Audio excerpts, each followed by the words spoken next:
Yeah, if it was in the summer, you couldn't keep me from taking everybody to the zoo, though.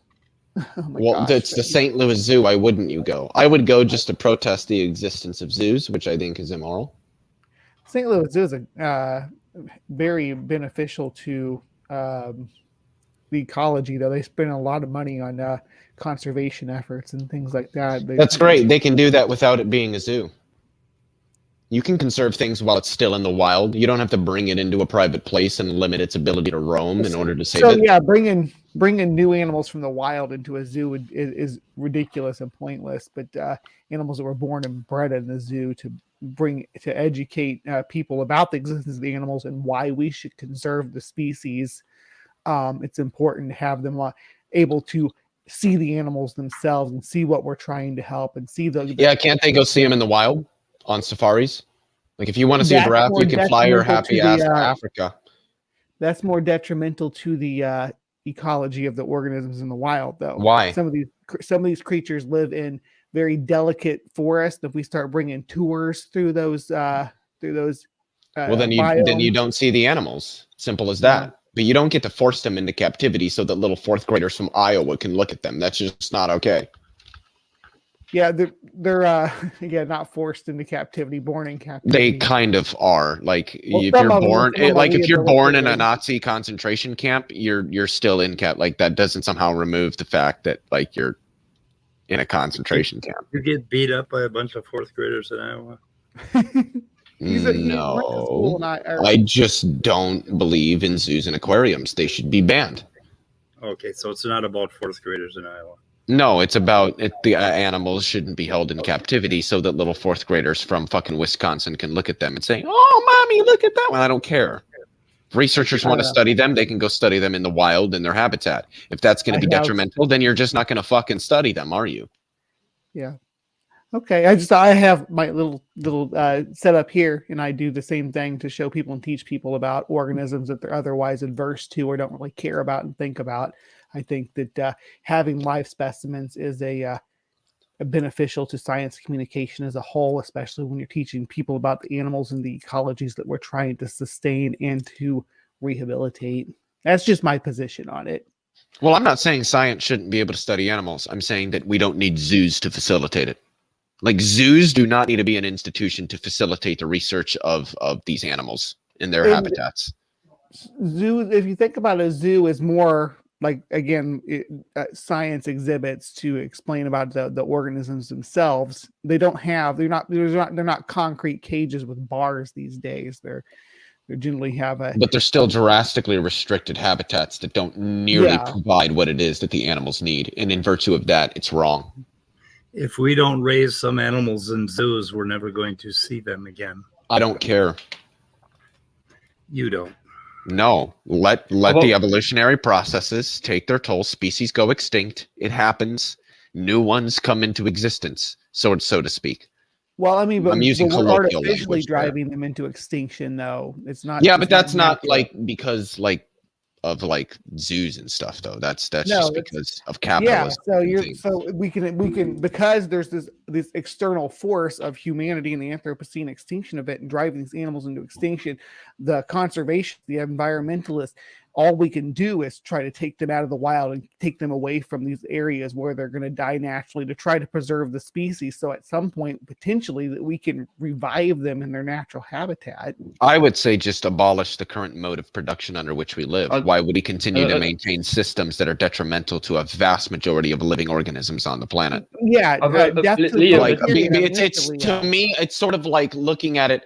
You wake up you live down by the river.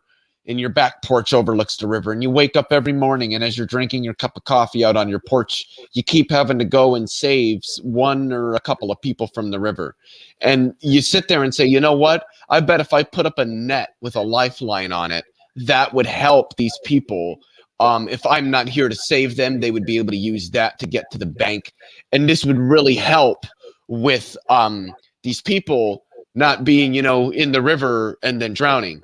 And that's 100% correct. That would be a great idea to do. That would be something that, in all things being equal, ought to be done.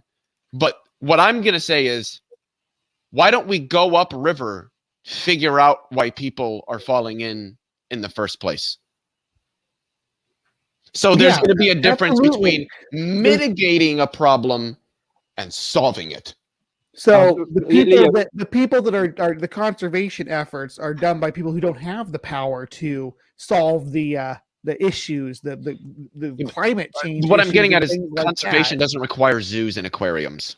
You can have conservation It's that is very because meaningful absent those. bullshit. Funding for conservation absolutely requires getting people to be interested in what you're the I don't animals think that so. you're trying to save. We don't need people to be interested in something for the government to put money into it. Then they don't put money Well, into but it. no, Leo. but that's the thing We is live in that a the average democratic society. person doesn't decide these things. We don't live in a democracy, number one. The average person doesn't decide these things, number two. The government does. There could be 3% of people interested in it, and the government could still dump 60% of its budget into it if it so chose. We don't need people to be interested in these things to fund them. Half the shit the government funds right now, most people aren't just disinterested in it. They don't want the government funding it. So I just we're reject not living in your communist utopia though. We're I living in the don't capitalist believe in friggin' that. bullshit And I don't know what that society. has to do with what I said.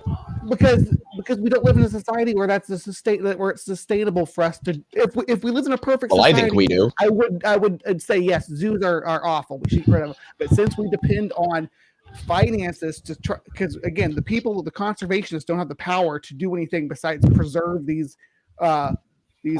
organisms in reserves and in parks and zoos and aquariums and rehabilitation centers that you can visit like a zoo. There's a wolf rehabilitation center not too far from here where they take in different wolves that were in some situation, and it's not just wolves, they eat African wild dogs too, but they need funding, and they get their funding from people coming in through doing the tours and seeing the animals and interacting with them and saying, hey, I want to make sure that these are still around for future generations to see. So when they see something on the ballot about preserving a national park where wolves live, they're going to vote yes on it. They're going to check that box instead of the other one because they went and saw wolves when they were a kid on their Iowa. The national parks aren't zoos, are they? I'm not but seeing the wolves in the zoo makes them want to help protect the wolves in the national park. And this comes at the expense of the wolves. That comes at the expense of the wolves in the zoo. Should we put humans in zoos too so that people can see them and learn about them as well? Oh wow. That's we're taking this to the extreme, Leophilius. Well, no, but that was a serious question. Should we put humans in zoos so that people can see them and learn about them? Are we trying to conserve the human population? I'm not. So you're saying that zoos are operated only for the sake of conserving species? Because I certainly don't think that's true. We're not in the high Victorian era where they're the king's menagerie. Now it's actually conservation efforts almost completely. There are private zoos. There are small zoos that are for profit. I don't support those. I think they should have their animals taken away. But zoos run by conservation organizations that put their finances into conservation efforts of the animals that they have on hand. And not most of the time, I guess, if they're bringing animals in now, new animals that weren't born in captivity, it's generally a rescue effort, an organism that was, for whatever reason, struggling to survive, or abandoned, orphaned, whatever. That's generally what you see with them bringing new animals into zoos these days. However, during the old days, they just captured whatever they wanted, did whatever they wanted. The king's menagerie, he wants fancy animals to show off, whatever. That was the idea behind a zoo. But today, it's kind of changed hand because the public doesn't want to see that anymore. That's why circuses are banned. That's why, not circuses aren't banned. That's why people don't go to circuses anymore. I'm anti-circus to my bones. For monkey for banana, no, I'm not a vegan. I would stand outside a circus with a protest sign. I absolutely. My point is, nothing that you're saying. I think it can be argued that zoos are required to facilitate that. I think that one can point to a variety of different measures that could be implemented that would just as well, if not better, facilitate these things. How do people interact with organisms directly without them being either forced into the organism's natural environment, which is more detrimental to the species, or bringing the organisms to the human population to observe them there? I don't think that controlled tours through environments is actually more detrimental than zoos are. demonstrably more detrimental. I just don't think so. I think the Australian zoo, owned by the Irwin family, shows that, because they don't have like theirs is effectively just a wildlife reserve that they call a zoo, but it's not like That's what most an zoos are actual now, zoo. Leo. I don't actually think so. The St. What Louis zoo- Zoo what is zoo not have you that. been The to? Omaha Zoo is not that. The Blank Park Zoo is not I've that. never been to either of Every those zoos. zoo, you've never been to the Omaha Zoo? Mm-mm. Yeah, well, pretty much every zoo in like every major city in the United States, the Central Park Zoo is not a wildlife reserve. Now, if that's all zoos were, I wouldn't have an issue, because I don't consider that a zoo. I consider that a wildlife reserve. I'm not arguing against reserves. I'm arguing against zoos, and I don't think that they're the same thing. I think you have an idea of your zoo that's not of what a zoo is. That's really Well, it's every zoo that I've ever not what been I'm to. talking about at all, because In enclosed places where animals are drastically limited and don't technically live in their habitats. Lions don't belong in fucking Iowa, where it gets to negative 40 fucking degrees in the winter, regardless of whether you can make some sort of like greenhouse that mimics, you know, the warm savanna, the 90 degrees of like the African savanna. It doesn't matter that you can simulate that. There used to be lions in North America, if I'm not mistaken. There used to be lions. Well, yeah, not like 2,000 years ago, maybe like 25,000 years ago, when most of North America was significantly more tropical than it is today. Well, there were lions in Europe when it was more tropical than it is today. Yes, 2,000 years ago there were lions in Europe. Well, I'm not talking about mountain lions, because that's not a lion. That's a cougar. No, okay. I'm talking African lions. Do not live in I'm talking Europe, about babe. African lions. I'm talking about Leo, the Panthera Leo lived in Europe until Is that the African lion? 2,000 years ago, huh? Is that the same thing as the African lion? Yes, Panthera Leo is the African. You're telling me there have been African lions native to Europe? There's still have to Google that. in Asia. I'm wondering if they're native to Europe, why it's called the African lion. You're calling them African lion. No, there's literally a lion called the African lion. Yes, but the species lion, there's only one species of lion. Yeah, so African lions once roamed most of Africa and parts of Asia and Europe, but the species has disappeared from 94% of its historic range and can only be found today in parts of sub-Saharan Africa. And this is according to National Geographic.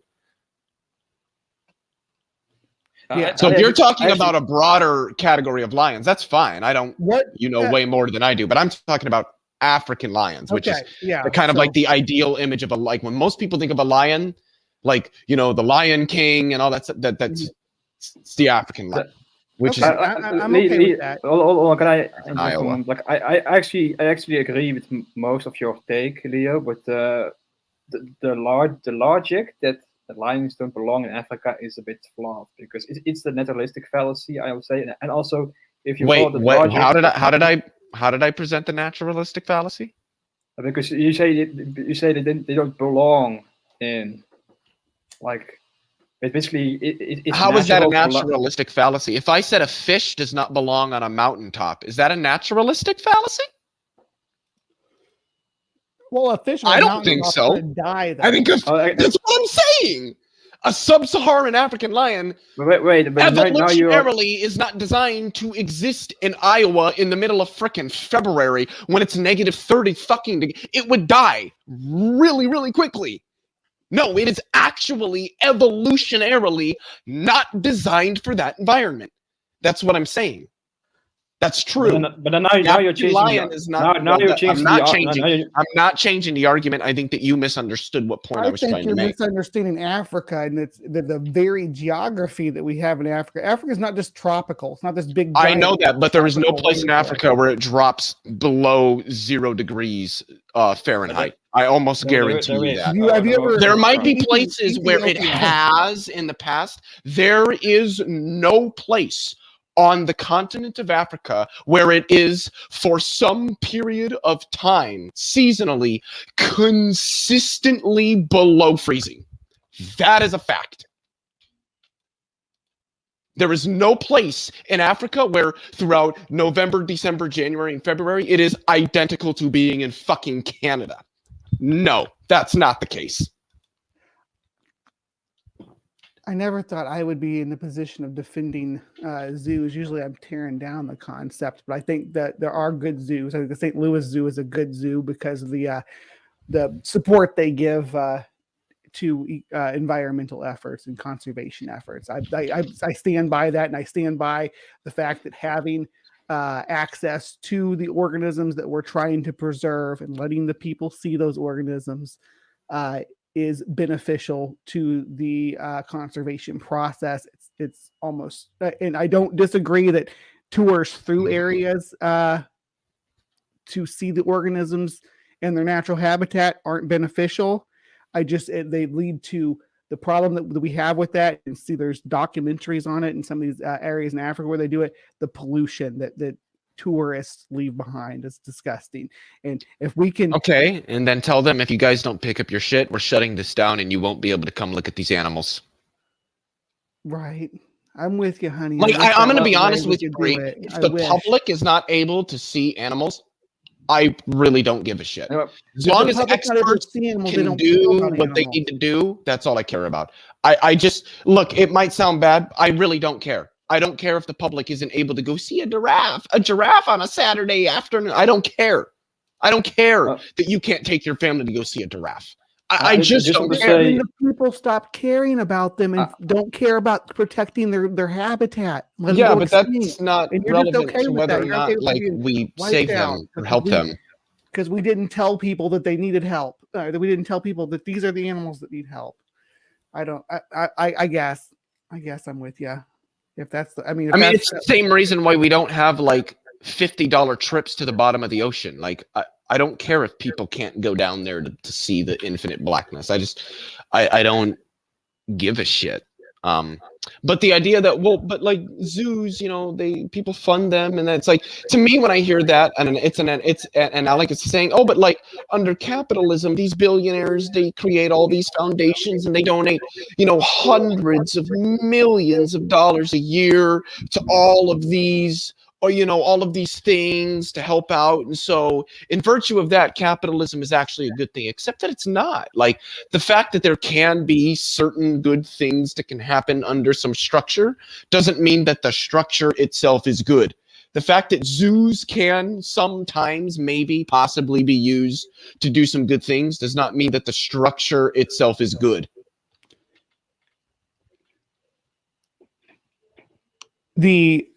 Yeah, and to that extent, I don't disagree with you that the structure that zoos were built on, and many are still operated on, too many are still operated on, are not good. My counter is that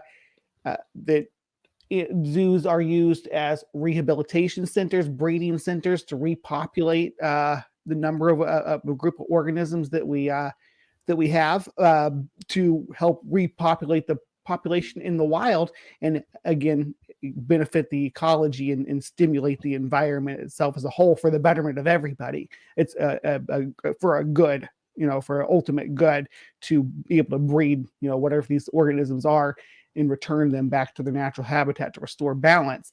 Zoos offer and facilitate those services, and those services cannot be just run, they have to be paid for, right? So allowing people to come in and see, and the St. Louis Zoo is free. You don't even charge. They don't even charge to go in there. They make their money off of people getting merchandise and things like that. But the money that they make goes into the conservation efforts, the breeding efforts to restore populations, to rehabilitate, to build centers in again, like you're talking about wildlife tourism, to build centers like that. I know that they did a lot of funding for the orangutan sanctuary in it was Borneo, and the St. Louis Zoo directly funded this project and you got to understand that on these islands, the habitat restriction caused by nothing that the conservationists can do about it. It's banana farming. All we can do is save a bit of money to buy the land to prevent them from turning it into banana farms, and we pay Right. for that by saying, hey, these orangutans that we have here, there's very few of these guys left in the wild, so we have them here to breed them and try to maintain a population because we don't know how long they're going to be left. Will you give us some money so we can help buy some land over there where maybe the generations that we produce from these orangutans we have here in captivity can be restored to that area, and the population be maintained. These are, with something like an orangutan, you can appeal to people, appeal to their, I don't know if you've ever been face to face with an orangutan, but to their almost their humanity, right? You could appeal to that. You can see they're coming over as ambassadors for their species that humankind is encroaching on. We're just doing what we can to try to cut out a little slice of that, and if that means having facilities in other countries, other parts of the world that people can come to learn about our efforts and to learn about what they can do and to learn about what we're trying to save here, it makes a difference. I don't see how that can be ignored. I didn't say it made a difference. I said that it's not necessary for funding these things. I don't need public outreach to fund things. If that were the case, Social Security would have stopped being funded 50 years ago. If that were the case, the military would have stopped being funded. God knows how long ago. I don't care about whether something is popular with the people. I can just make the government do it. The government can just fund things.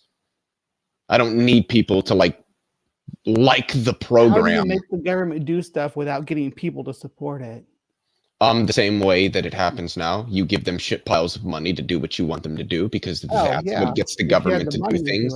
Yeah. People like wanting things doesn't get the government to do things. So like that's not going to matter even now. That's why we're raising money the way we are for these services. Again, there's very few zoos, like city zoos, that are not run completely on a conservation standard. Even the Omaha Zoo, I've been looking into it while you were talking here about their conservation efforts. That's how those zoos are operated and financed now. But there are private zoos and that run things a little nastier. Now, if these zoos change themselves to become more like reserve habitats rather than enclosed zoos, great. I'm all for that. That would be great. But that's not what a lot of them are. They're not like reserve habitats. They're enclosed zoos. That's the problem. The problem is the way that we are keeping these animals. We can do significantly better. We need to do significantly better. Agreed. And that's what I'm saying. When I'm talking about a zoo, I'm not talking about 160 acres of like open land that is specially designed for animals where they have room to like roam about and things. I'm talking about where like the whale is in like a 90 by 90 water tank and has that's what I'm talking about. That at all. So any zoo that's not like that, then I'm just not talking about it. Yeah, well, I agree with you about those zoos and you'll see that even the zoos, like what we were talking about, like the New York Zoo was one of the big ones that went through their big renovation where they gave the animals more spacious and naturalistic habitats. The Central Park Zoo, I think it was, but St. Louis Zoo did that recently with their River's Edge program, which opened up a lot of the area to be more like the natural habitat of these organisms. But I agree, it's hard in a place like St. Louis to sustain them for over winter, when their habitat cannot be, you got a capybara out there and the habitat, you can't give a capybara a Brazilian habitat in St. Louis, Missouri. I think the solution for that is literally migratory zoo attractions, with these breeding organisms that we have to make sure that we can sustain the population. Just move, maybe move organisms from St. Louis to San Antonio for the winter, something like that. Of course, that's undue stress on the organisms too. So there's a lot to take into consideration. It's not a perfect system. Keeping animals in captivity is not optimal. It's not the best solution. I think it should be minimized where possible right now to move things. I know you think that that's not true, but I'm telling you that it's supposed to be true anyway. It's not that I'm saying that it's not true. I'm saying that I don't care about like public outreach. I'm not saying it's not a good thing. I'm saying that with respect to what point I'm trying to make, it's just not relevant. I don't care. I don't care about public outreach for a lot of things. Like even with universal healthcare, when I'm talking specifically about policy proposals to be enacted, I don't care about public outreach in that particular discussion. Now, if I was having a discussion about the popularity of, like, say, a universal healthcare system and, you know, how can we increase it, then I'm going to be interested in outreach programs. But when I'm talking about just specific policy proposals with respect to some idea, it is in the limited, or rather narrow, scope of that discussion. I just don't care about outreach stuff. Again, that's not to say that it's not important or that I don't care about it in other contexts, just that with respect to whatever particular point I'm making in that context, it isn't relevant, and in virtue of that, I just don't have much of a concern for it. If that makes sense. Hopefully it does. It's not like I don't ever care about it at all. It's just, okay. No. And I appreciate you that we were able to push back and forth on this issue, because I think that we probably, I don't know, did the side chat, did you guys learn a lot more about Gur actually had a really good idea there. Are able to make a more informed opinion on it? I want to make my point that I was not allowed to make before, but may I? Yes, go please. I'm sorry. I just want to say that lions can actually survive in cold climates. Well, I didn't say they couldn't. I said that that's not like the ideal environment. Just like there are probably instances where saltwater fish could potentially survive in freshwater, but it's not ideal for them. Like, yeah, they might survive, but it's not. So I don't know. I think that lions have they would still retain the genes that that their bodies can, because like lions in the mountains in Ethiopia have thicker coats than ones. Right, Sometimes exactly. they retain their spots into adulthood too, but that's a completely different topic. But they have thicker coats because it's colder up there. So I think they still that would naturally retain some of those genes, because like Ness is saying, that the species that lives only in Africa now and in Asia. Like just because the current range is in Africa, that doesn't mean that they only belong, quote unquote, only belong there. Well, I don't know what belong would mean in like a strict biological. I don't think that belong almost what do you mean by normative. belong? Like, when I say belong, I'm just using some sort of colloquial usage, referring to what sorts of environments some organism evolved to best survive in. Obviously, we could look at probably most organisms on the planet and put them in environments that are very much outside of what they're probably capable of surviving in, and at least some of them will still survive. That's literally just life. Life does that. But that doesn't mean that they're supposed, like, I could take a human and put them in the ocean for 3 days. Yeah, they're probably going to be alive when I come back, but let's not act like the human is designed to exist in the ocean for 3 days simply because they can survive there. By your reasoning, like Siberia and Alaska would also be suboptimal locations for humans to survive. I would agree. Yeah, I would agree. They are suboptimal.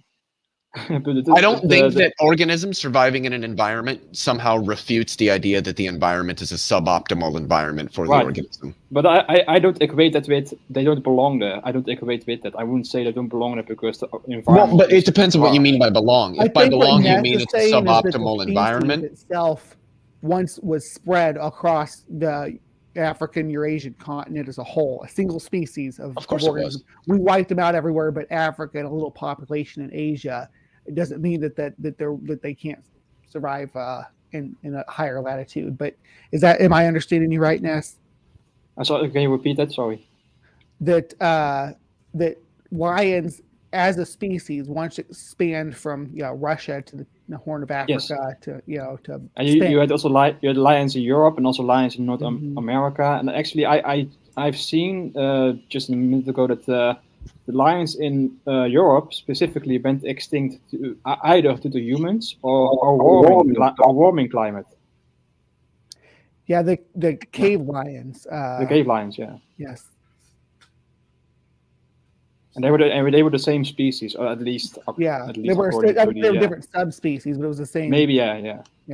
But I don't know. We're being pedantic, actually. But of course, I still lions specifically, but I still agree with the overall argument that zoos are not very good, at least. But I wouldn't use the argument about they don't belong they don't belong there. Like I wouldn't use that because I think it's a very flawed argument. That's all I'm saying. Did somebody present an argument? This like was that? actually like one of the best little debate. I mean, I know it wasn't a formal debate, but one of the best debates I've ever really been in. So Well, and even Gur said he's like, me and you, Bree, should upload this discussion to our respective channels. Right. I think it actually was an really good interesting points. discussion. You know. Yeah. Got to have those because we don't have them. Well, we have them actually a lot, but other discussions that we get involved in are not nearly as informative as this one. Yeah, but just to be clear, what did you mean by belong? I said that what I meant is that to say that some species, quote unquote, belongs in some environment, in some colloquial sense, is to say that that environment is the most optimal for that species survival. So we would say that a fish does not belong in the desert, or we could say that a human does not belong 8,000 feet below sea level. And I think that most people would understand what it is that I mean when I say that. You are equating with suboptimal with impossible to survive. I don't think I'm equating those at all. Because I didn't argue that it's impossible for a fish to survive in the desert. Maybe who knows? Maybe it's not. What I'm saying is that the environment is not optimal to the survival. I think you would agree with that. When I say that a fish does not belong in the desert, I think you understand what it is that I mean when I say that. The desert is the kind of environment that which a fish is not designed to survive in. And while sure, there may be some fish that maybe could survive in that environment, at least to some extent, largely fish aren't going to survive in the desert.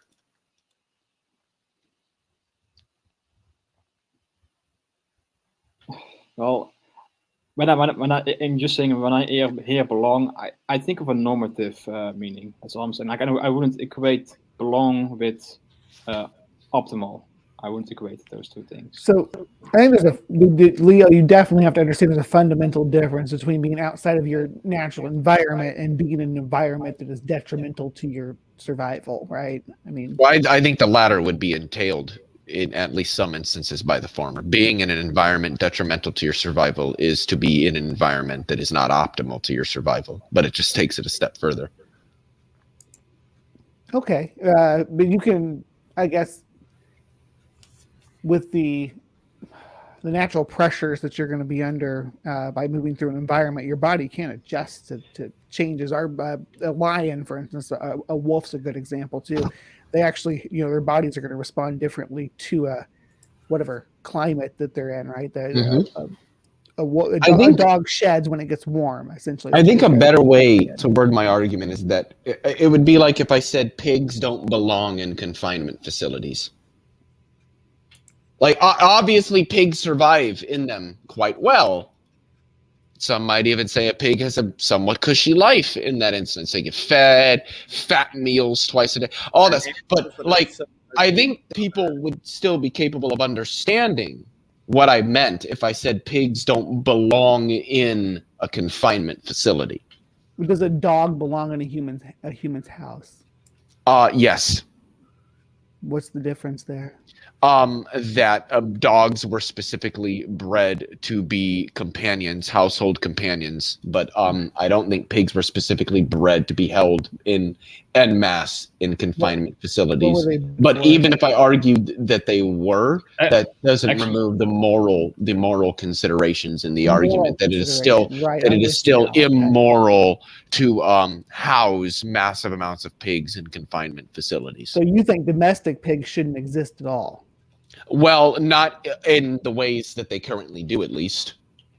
What about I'm assuming this extends to cattle. What I'm saying is that there's nothing wrong with farming. The problem is with factory farming. Oh, I'm with you, baby.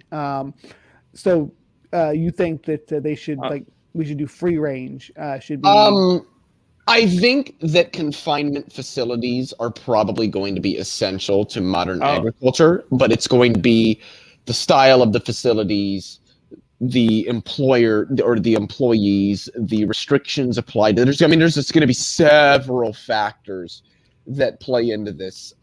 It's probably going to get a little bit. I mean, I'm not necessarily If we shift averse more to focus explaining towards it, but insect protein, no, we don't need nearly as much room for yeah, farming. and see that those are other things like shifts to insect protein, lab-grown meat, which reduce the demand for confinement facilities and thus the demand to confine it. Like that's what I'm getting at, is that there's a lot of different things that we could look at to reduce this.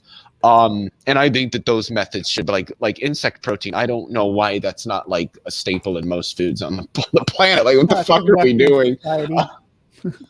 Well, of course, but you know, if we just started putting it in food, people are. It's not like people are going to stop eating their crackers because you know they've got like there are some foods. I don't know the extent to which, but I do know that there are some foods currently that have insect extracts in them. So yeah, we already have a certain amount of animal protein that's allowed inside your grain produce or production, right?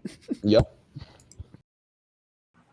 When I ask the question of where evil comes from, what I'm talking about is, why do people do things that we generally consider to be evil? Well, because they have some sort of like desire or belief normatively driving them. I mean, I agree. Hitler did not think it was evil to exterminate Jews because he thought Jews themselves were engaged in evil actions that were detrimental.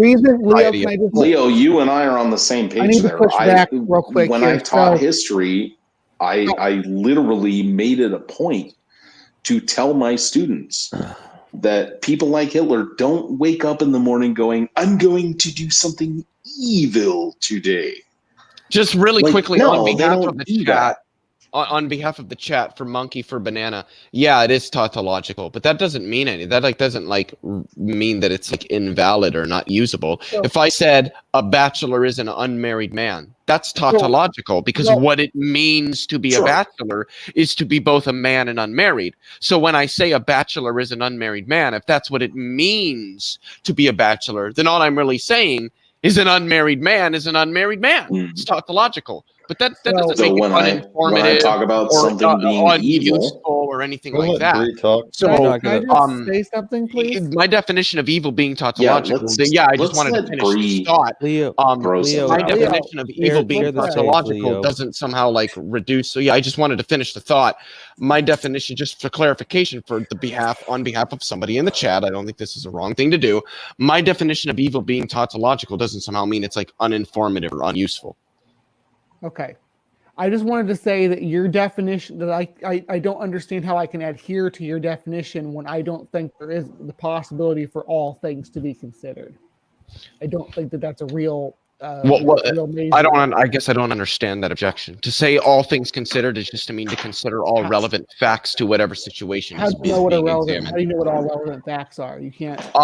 So raping a child, all things considered is evil. That's to say, when I consider all facts relevant to whether I ought or ought not to rape a child, they're all going to lead me to the conclusion that I ought not do that. It's what Leo thinks. If we were to grant like some extreme hypothetical where, like, I don't know, some alien came down and said, if you don't rape this child, I'm going to like kill all humans. Nuke the world. All things considered, you ought to rape the child because one of the facts of consideration is the survival of the entirety of the species. Again, all things considered, we're examining all of the relevant facts to the decision being made.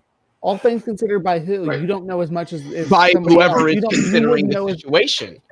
See, you're trying to like pigeonhole a categorical norm into some like realm of specificity when it's a categorical norm. It's actually I'm trying to explain to you that you're pigeonholed. That you're on. I haven't pigeonholed anything. You're on a circle on a gradient and saying inside this circle is evil because the things that I can consider as an individual. That's not what I've said.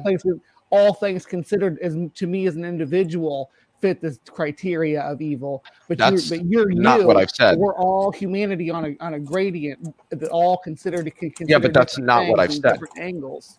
That isn't the position that I've argued. Right? Leo, that's not the position that I've argued. I think I think Yeah, when you we're ask, well, all things running considered into by an who, it impasse. doesn't matter. I It would doesn't matter by who. really All appreciate it things if you let considered me by finish this anybody sentence. in some situation, Leo, because it's a I'm just categorical saying, norm. like, Leo, share the stage. it's awfully rude. The beer's kicking in, Leo. Share the stage. I don't a know little bit. what that means. I was responding to somebody who was speaking directly to me, so I don't understand. I still Yeah. don't understand. So- I don't understand how you can say all things considered without specifying considered by who. Because it all doesn't things matter. can't It's just consider not the thing. relevant. It doesn't matter who's What if they- considering it, what if as all things that long they as they're consider are considering different? all What of if what all the factors are all of what the All right, relevant. I'm gonna go ahead. That's and that's what the notion of a Leo's not categorical norm is. letting anybody clarify the position.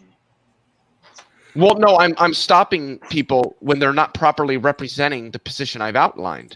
That's not wrong to do. Okay, I want to properly outline the position I'm representing. Is You that want to what the shut the discussion fuck was up on? Is that while what the I do discussion was that? on? So you're saying it's You wanna not let okay me for do me. that? So you're saying it's not You okay wanna for let me. me do that So you're or saying that not? it's not. So you're saying that it's not okay for me to clarify things that somebody is asking specifically me on something I specifically said. Well, I don't know. We should You're gonna focus on argue what against you. my We should position and focus you on won't what let you me. want to say, And and you I won't shouldn't let me. answer. I shouldn't answer. Oh my god. Thank you. Hey, Mark. Hey, just come back for a second. I could hear that in the other room while I'm making my lunch, like seriously. And I'm sorry, Leo and Wilbur. I just came in and heard all of that. And I don't really, I get that maybe one person is right, one person is wrong at the moment. I've got noise upstairs. I've got noise from this. I've got noise from everywhere. Fuck it. I've had enough. So, One thing I hate, all the noise.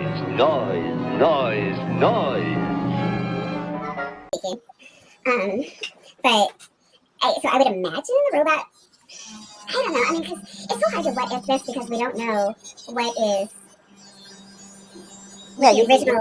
who's running hair clippers in their background? Who's running what? It sounds like somebody has a set of hair clippers running in their background. It's me. I'm shaving my head. Just relax, bro. It might be. What are you shaving off of your head? I never said my head. I never said my head. Maya, that's your name right there. Okay, Honestly, what are you Mark, shaving off your ass? Good on you for that. No, it might be some third person cutting stuff. Just ignore it. Just accept it. So what is Yeah, this? it's like, mute and see if it. It's what an AI thinks that Maya looks like. AIs think. Did it vanish then, Leo? Well, that's what we're kind of No, I discussing. still hear I it. just. Okay, but did it vanish for a second? Hold on. I'll mute and see if it vanishes. Oh yeah. Yeah. Totally. Yeah. Yeah, Is there like a leaf blower running in your background or something? yeah. I think the gardeners are doing stuff in the back.